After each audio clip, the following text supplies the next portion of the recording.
statement from Coach, and then we'll have questions. I'm going to look at this one as, the tale of two games when we played them 6 weeks ago, and then when we just played them just now. When we went to Colorado, we got our butts kicked from start to finish, and did not look presentable at all. And today we're in a position to win with 3 minutes left in the game, so I have to have some perspective on it and be really proud of truly how far our team has come. And 6 weeks ago we had Mickey Purdue playing, and today we don't have her, but how far we've come collectively as a unit, and to be in a position to close the game out with 3 minutes left, but again not be able to do it once again. So frustrating pieces of that, not being able to close the door on teams as of late, but perspective on them giving themselves a chance to even be in basketball games that may be on paper that they shouldn't be. So really proud of our group. When I watch the film from 6 weeks ago and I watch this one today, I will see two different teams and this team for the better. So I'm proud of their effort, and I just wish so badly for them that they could win some of these close ones and just find a way down the stretch to just pull these out. They're working so hard. They're working their butts off, and they deserve it, and they've earned it. But unfortunately, like at this level, there is very, very little room for error down the stretch or slippage, and we've had some. So, but credit to Colorado. They're a very good team. I mean, she does a great job with them. They look like $1 million.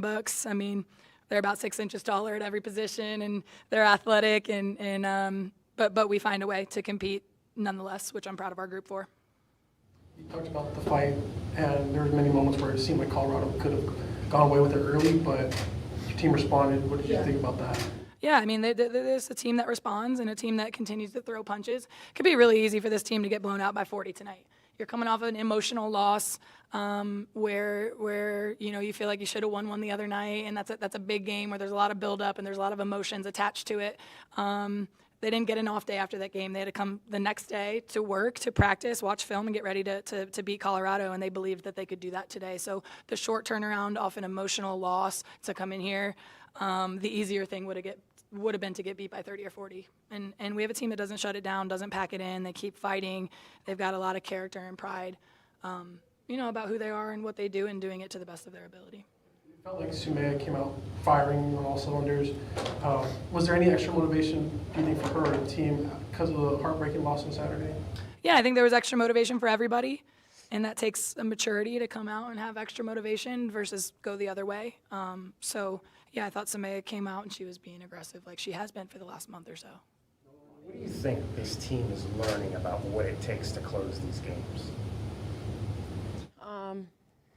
I mean, we have about 3 freshmen starting. I mean, at the end of the day, every loss, every win is a lesson. And I think it just comes down to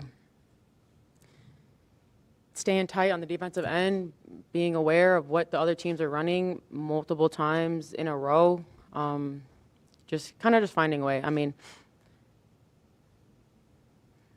we're learning a lot. I mean, obviously we're not learning enough because we're not making changes, but I mean, all we can do is keep growing. Lonnie, what do you feel as a guard out there when things are starting to kind of crack a little bit in that fourth quarter, right? A couple turnovers in a row, they would get easy points in the paint. What are you trying to galvanize from the team as a leader to kind of keep that focus on the court? Just staying mentally strong. I mean, I think there was a lot of calls that we may not have agreed with. There was a lot of things that could have or could not have gone our way, but just making sure that we're not being too emotional with our reactions, not being too caught up in what the other team's doing or what the crowd's saying or whatever else. Just making sure we're still locked in. We know that, all right, if it's their ball again, we have to get another stop. Just continue, I'm telling them, not to foul, staying tight, what defense we're in, what we're supposed to be doing, what we want to do on offense, all the little things, all the details that gets us to getting a win. What did it feel like when you hit that big buzzer beater at the end of the third quarter? Felt like going into the next. It doesn't matter. I mean, we got the loss. I got to do whatever I got to do to try to get a win, but, I mean, it's always nice when you have your crowd behind you. There's been some tough love moments recently between you and Coach. How would you categorize how you want to finish this thing out here at Arizona? Yeah, I mean, at the end of the day, like I play basketball to prove myself right. I play basketball for my supporters and my family, and I'm thankful for the opportunity. I'm thankful for Coach and all she's given me. I mean, regardless of what we have going on, like I go out there to play basketball. So. Colorado the game on an 18-3 run. Was there something they changed, started doing differently, or is that fatigue just setting in, those types of things? Well, they pick the pressure up defensively. I mean, they're huge. They're long. They're athletic, and through most of the game, they were kind of saggy and kind of less aggressive defensively. In the last 3 minutes, they had to pick it up. They were down, right? And so we just didn't handle that well. But we haven't handled pressure well with length and athleticism all season, and it's hard for us because we are so small. But we also are so young. But there's also no excuses at this point. However many games we are in, we have to handle those situations better. From Molly. See a lack of boxing out or anything in the differential, like you said, a smaller team, the rebound differential being such a wide gap.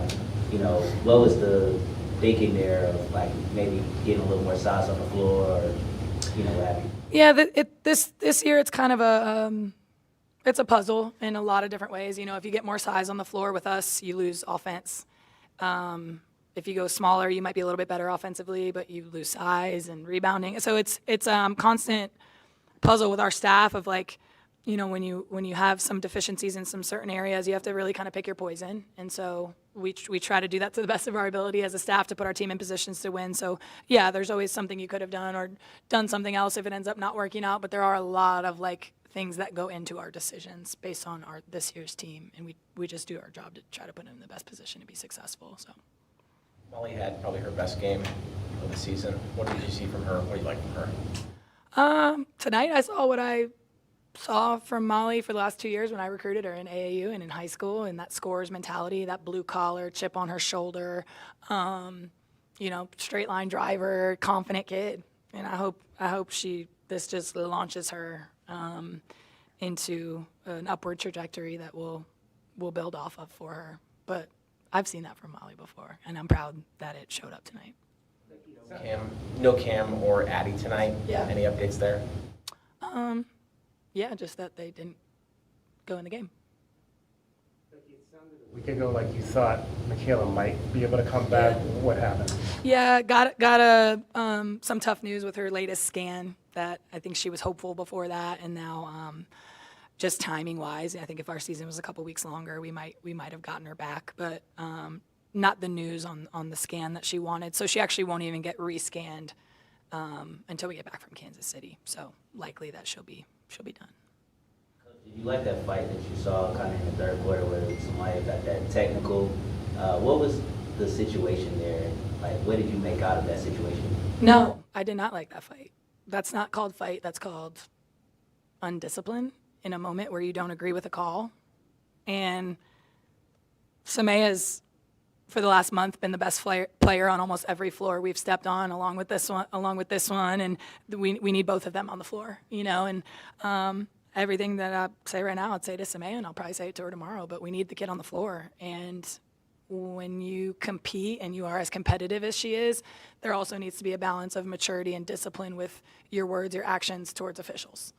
And, I've wrapped my arm around her and tried to teach her and pat her on the back and talk her through this stuff, but it's hurting our team, and it's not the first time it's happened this year. So it's a compliment to her in the fact that it is so impactful when she does stuff like that and can't be on the floor because she's that good.